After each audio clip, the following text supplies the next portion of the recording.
Estamos con Marina Navarro, ella es directora ejecutiva de Amnistía Internacional Perú y nos va a contar un poco sobre este informe anual de Amnistía Internacional. Yo estaba leyendo un poco. Marina Navarro, bienvenida a Radio Éxitos, un gusto. Buenos días, muchas gracias. Gracias por invitarnos. Un placer. Yo estaba leyendo un poco sobre qué ha pasado con el tema de Amnistía Internacional a nivel mundial, y lo primero que encontré fue la reacción que ha tenido México, ¿no? Sobre el tema han saltado rapidito porque les han dicho que no tiene mucho que ver con los derechos humanos y tienen una disminución muy grande. O sea, han saltado, han dicho, no puede ser que nos diga eso Amnistía Internacional. ¿Cómo va Perú? Sí, pues eso, ayer lanzamos este informe, un informe que recoge la situación en 160 países, entre ellos, obviamente, recoge la situación en Perú.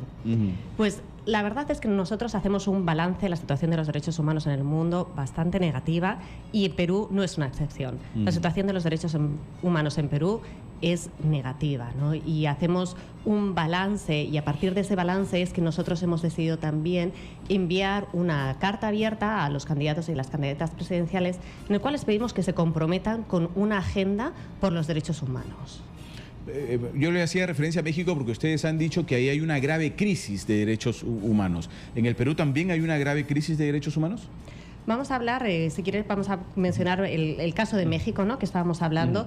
El caso de México sí que hay una grave crisis de derechos humanos. Estamos hablando de más de 40.000 desaparecidos en México. En los últimos años se ha duplicado el número de denuncias de tortura en el último año. La verdad es que la situación en México es muy grave y no ha habido investigaciones al respecto, ¿no? O sea, nadie ha mostrado interés de llegar a la verdad con respecto a esos casos. No ha habido realmente, las investigaciones no han llegado a ninguna parte, no se están investigando, no está habiendo, o sea, y eso es precisamente lo que Amnistía Internacional está denunciando, ¿no? Que no solo hay una grave situación de los derechos humanos, no solo hay miles de desaparecidos, miles de personas torturadas, sino que no se están investigando los casos que son denunciados. Esa es la situación en México. Vamos a la situación... Sí, claro, de Perú. Regresemos acá. Vamos a la situación en Perú.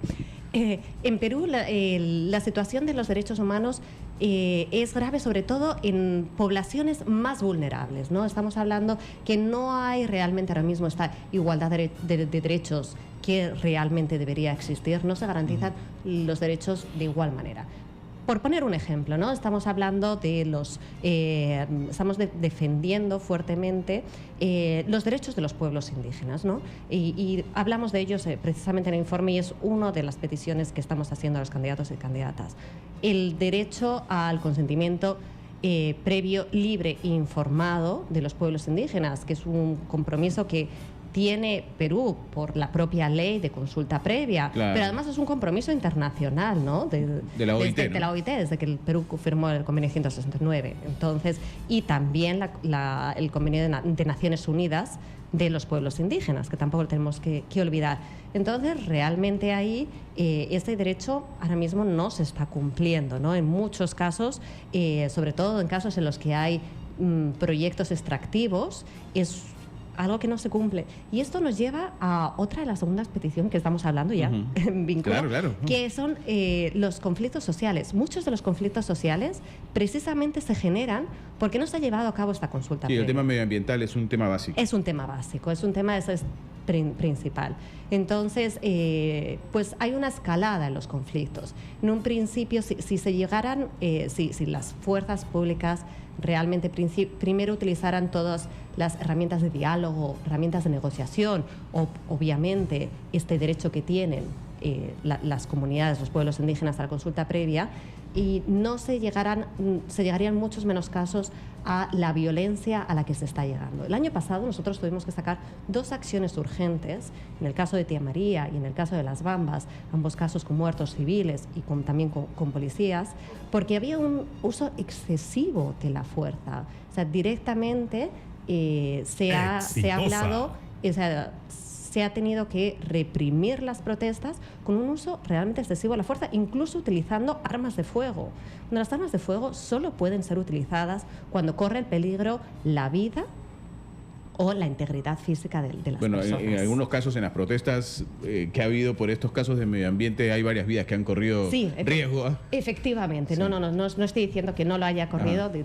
Lo que quiero decir es que la negociación que el diálogo siempre tiene que llevarse en primer lugar. O sea, ¿ustedes Luego cómo han tiene que tomado? haber otras medidas, hay otras medidas progresivas que se tienen que ir utilizando, ¿no? Y la policía tiene que contar con esas medidas y tiene que contar con los conocimientos y la formación para poder hacerlo. Entonces, ¿cómo han tomado ustedes las declaraciones, por ejemplo, del candidato García, que cuando fue presidente hubo un hecho terrible que fue el Moquegüazo, y él le ha dicho que uno de los problemas fue el exceso de diálogo?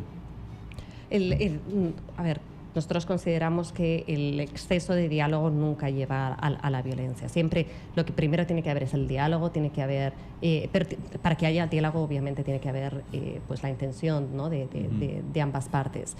Y el uso de la fuerza no consideramos que deba ser utilizado en ningún caso, ¿no? Entonces, o sea, solo cuando corre peligro la vida o la integridad física de las personas. Pero además en estos casos, cuando se ha llegado al uso de la fuerza, cuando ha habido muertos, como los casos que les estoy diciendo, tienen que ser investigados por la Fiscalía, y los culpables, sean quienes sean los que hayan sido, tienen que ser llevados a la justicia, y la justicia ordinaria, ¿no?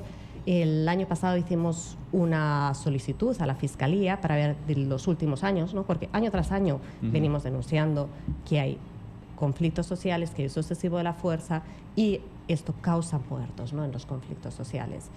Y hicimos una solicitud a la Fiscalía y nos dijo que solo estaban en investigación dos casos de decenas de muertos que ha habido en los últimos años. ¿Cuáles son esos dos casos que le recuerda usted? No tengo ahora mismo la información de los ok. dos casos, pero me parece bastante llamativo, ¿no? De Sí, por tantos supuesto. casos. Tantos casos que hay, solamente dos están en investigación. Solo dos que están en investigación. Entonces eso, y ahí sí que hacemos un llamado también a la lucha contra el Y antes de entrar a los pedidos que le hacen a los candidatos, que me parece interesante, ¿ustedes hacen calificaciones con respecto a las situaciones que analizan en los diferentes países? Así como calificaron de crisis en México, en el Perú, ¿también hacen una calificación de nuestra situación en cuanto a derechos humanos? Nosotros lo que hacemos es un balance negativo, ¿no? Sí, porque, bueno, situaciones como la que le he estado comentando, el balance realmente es negativo. Esto no quiere decir que no haya habido algunos avances, ¿no? Por ejemplo, en el año pasado se aprobó el Mecanismo Nacional contra la Tortura, y consideramos que eso ha sido un avance.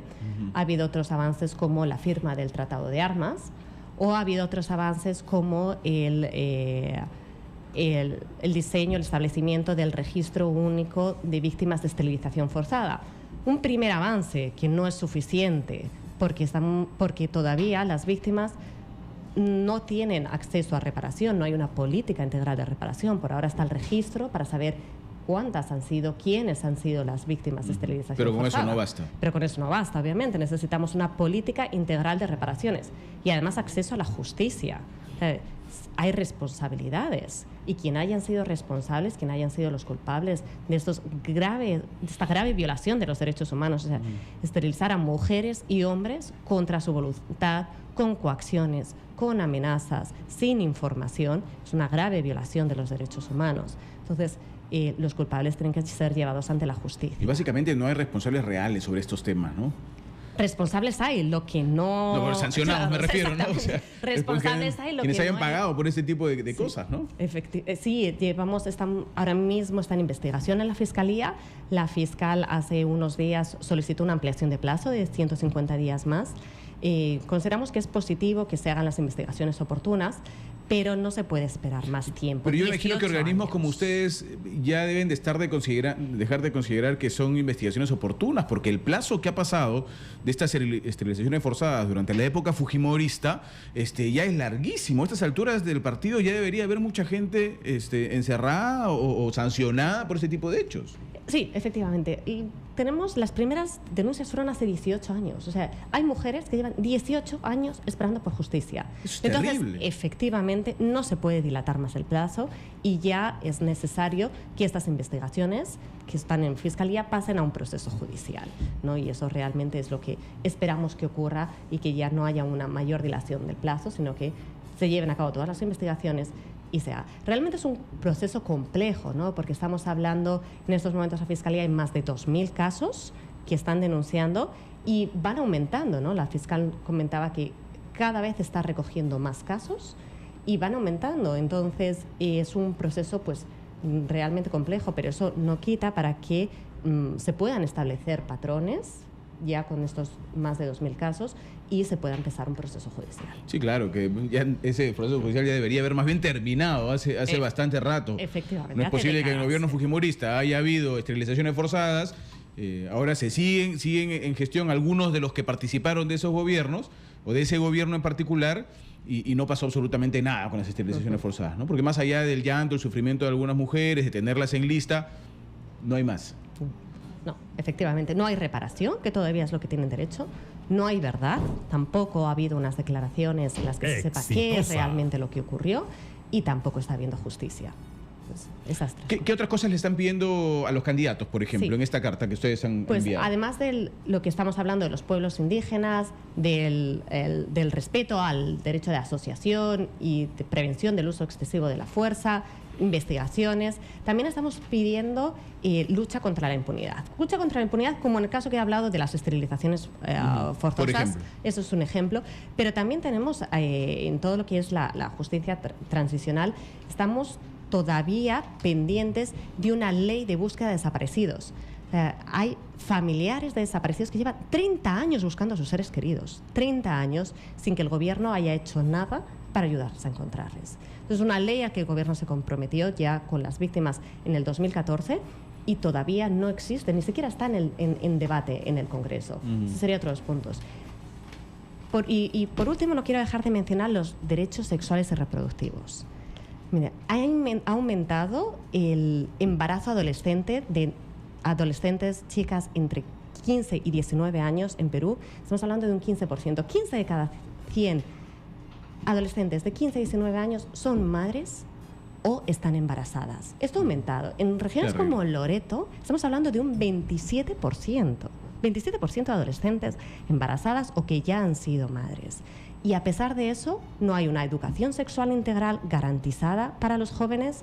Los jóvenes siguen sin tener acceso a los centros de salud, sin que puedan tener acceso a información sobre planificación familiar, sobre métodos anticonceptivos, y sigue aumentando los embarazos adolescentes.